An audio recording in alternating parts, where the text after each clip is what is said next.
আমরা অনেকেই বাংলাদেশে মক্তবে পড়েছি, যেমন গুরুত্ব দিয়ে মাখরাজ, তেমন গুরুত্ব দিয়ে মাখরাজ আদায় করা শিখিনি। এখন মাখরাজ আদায় পড়তে চেষ্টা করি, কিন্তু সঠিকভাবে হয় না। কারণ এমন কতগুলো হারফ আছে যা জিহ্বা যথাস্থানে যথাসময়ে নেওয়া সম্ভব হয় না, কিন্তু মুখের বিভিন্ন অংশ হতে উচ্চারণ করা যায়, যেমন ত, দাল, তা ইত্যাদি অনেকগুলো আছে। যাই হোক, এই হরফগুলি যথাস্থান হতে ব্যবহার না করেও সহি কোরআন পড়া যায় কি না, বা সহি পড়া হবে কি না। যেমন আমি যা পড়ি, কেউ কেউ বলেন যে মোটামুটি সহি হয়। আমি মাখরাজ আদায়ের জন্য চেষ্টা করি, কিন্তু কোরআন বা নামাজে সূরা কেরাত পড়তে গিয়ে অনেক বিলম্ব হয় এতে, এবং টানা পড়ার ক্ষেত্রে মাখরাজ অনুসরণ করা সম্ভব হয় না। কি করি দয়া করে বলবেন। বারাকাল্লাহ। আপনার এই মনের যে অবস্থা, আল্লাহ তাআলা এটা দেখছেন। আপনি সিনসিয়ারলি চেষ্টা করে যাচ্ছেন, চেষ্টা করে যান। চেষ্টা না করে যদি খালি দুনিয়া থেকে চলে যান, তাহলে আটকা পড়ে যাবেন।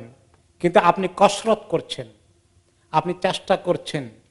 এর বাইরে বয়স হয়ে গেলে, ছোটকালে না শিখলে এই বুড়ো বয়সে আর একদম পারফেক্ট করা যায় না। এটা আল্লাহ তাআলা কনসিডার করবেন। আপনার দুশ্চিন্তার কোনো কারণ নাই। কিন্তু যারা বলে যে মক্তবে যা শিখছি তা আর ঠিক করার দরকার নাই, তাদের কিন্তু সমস্যা আছে। আর কেউ কেউ যদি মনে করেন বাবা ঠিকও পড়া দরকার নেই, ভুলও পড়া দরকার নেই, পড়াই বাদ দিই, সেই ব্যাসে, তারা খুব ভালো পজিশনে আছে। কি মনে করেন? খাসিরা দুনিয়াওয়ালা আখেরা? না, মোটেই না। সবাইকে কোরআন শরীফ পড়া শিখতে হবে। যার যতটুকুন সহি আছে তার চেয়ে সহি আরো করার জন্য চেষ্টা চালাইতে চালাইতে যদি আল্লাহর কাছে চলে যায়, আপনার কোনো চিন্তার কারণ নাই। আর আপনার যে কষ্ট হয়, এই কষ্টের জন্য আপনি আল্লাহর কাছে অতিরিক্ত সওয়াব পাবেন। একটা হাদিসে কি এসেছে, আল মাহির বিল কোরআন, যে ব্যক্তি কোরআনকে খুব ভালো করে পড়তে পারে, এক্সপার্ট, সে তো মানে তার অবস্থা হচ্ছে একদম ফেরেশতাদের মতো জায়গায় তার পৌঁছার কথা। তার শান এত উঁচু। মাসাফারাতিল কিরামিল বারারা। আর যে ব্যক্তি কষ্ট করে পড়ে, খুব কষ্ট হয়, জবানের মধ্যে ধাক্কা লাগি যায়, একদম মানে টায়ার্ড হয়ে যাচ্ছে কষ্ট করে সহি করে পড়ার জন্য বেচারা, তাকে আল্লাহ তাআলা ডবল নেকি দান করবেন।